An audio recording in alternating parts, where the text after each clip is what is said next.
Those of us who are romantics at heart often fantasize about that perfect if we were a movie love.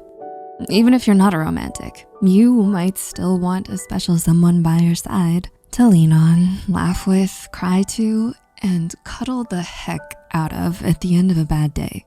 Remember Jim and Pam from The Office? Despite all their ups and downs, they still had a beautiful romance.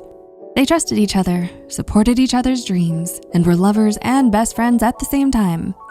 Sickening, but I want that too. Sometimes real-life relationships aren't very Jim and Pam. Sometimes they look more like a mild version of Ryan and Kelly, a little dysfunctional and pretty toxic.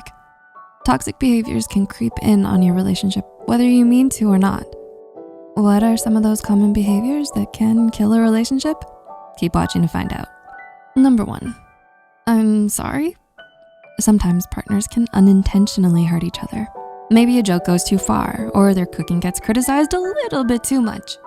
When our partner is genuinely hurt, this should be a sign to apologize. Avoiding that apology or never giving one is one common behavior that can kill a relationship. Sometimes it can be a bit difficult to say sorry. On the outside, it may seem we're too proud to apologize. Beneath the surface, we may feel afraid to admit we made a mistake. It can be scary to feel like we're inadequate or guilty. No matter how hard it may be to utter that small but meaningful sorry, it can actually save your relationship in the long run. A 2017 study published in Frontiers in Psychology found that if you offer a sincere apology, the other person is much more likely to forgive you. Another research study from 2014 showed that apologies reduce feelings of anger. Basically, a simple but sincere apology can help get rid of all of the negative tension between you two. Do you sometimes feel awkward apologizing, even though you would like to? Try writing it out. No, not a text that says sorry. Pour your heart out and apologize with a letter or small note on the fridge. We bet your partner will definitely appreciate it. Number 2, attached to you. Ancient Greeks talked about the mysteries of love and gave it its own story. According to their mythology, humans were originally created with 4 arms, 4 legs, and a head with 2 faces, but only 1 heart. Zeus became afraid their powers would overcome his own, so he split them into 2 separate parts. Those parts then spent their lives in search of their other halves. This piece of mythology explains why romance is sometimes described as 2 bodies, 1 soul. But is that really the case? Sometimes those in relationships can develop an unhealthy dependency on their partners when they become emotionally attached or lose their sense of identity outside of the relationship.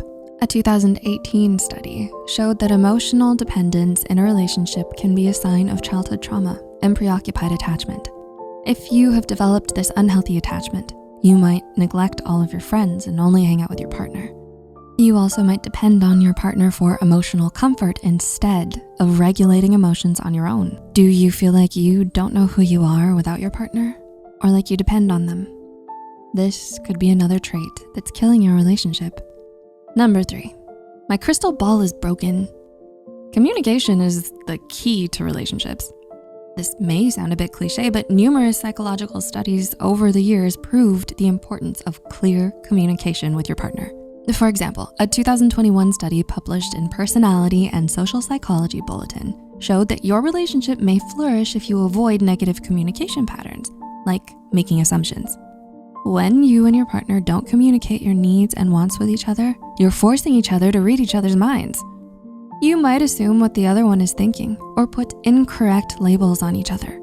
For example, your partner might feel tired from a 12-hour shift at work, but you assume they're mad at you and uninterested in speaking to you. You say things like, "What did I do to you now?" Or, "So you're just giving me the silent treatment?" Now you're angry for no reason, and your partner may now be confused or may get angry back. This whole situation escalated because communication didn't happen. To avoid putting yourself in such situations, make sure to communicate your wants and needs clearly. Maybe your partner tells you how exhausted they are when they get home. Maybe you ask why they're being so quiet. If you find yourself trying to assume your partner's wants and needs, just stop and ask. More times than not, your assumption will not be completely true. And number 4, micromanaging. Okay, you found the love of your life. As your relationship starts to progress, you and your partner may start spending more time with one another. Sleeping over at each other's places may happen so often to where you end up moving in together. This can be when you start noticing little things about your partner that may just irk you. For example, they might leave their clothes all over the floor instead of putting them in the hamper, or putting your cereal in the wrong cupboard. When that happens, how do you respond? One common response that can kill a relationship is micromanaging. This is when you try to control every aspect of another person, including their actions. Clinical psychologist Karen Nimmo said on Medium that micromanagers often have extremely high standards, so they struggle to trust their partners to do things as well as they do. This type of controlling behavior can drive the other side crazy. They might start feeling incompetent, resentful, or anxious, wondering if they can ever do anything right. If you're micromanaging your partner, this could be a sign of other mental health diagnoses such as anxiety or potentially obsessive compulsive disorder. If you feel like you're micromanaging, reach out to a mental health professional to help stop this behavior that could be killing your relationship. The list of toxic behaviors is kind of endless. If you want to learn about 5 more relationship killing behaviors, check out part 1 here. Do you know any other common behaviors that can make relationships fizzle out? Let us know in the comments below. Until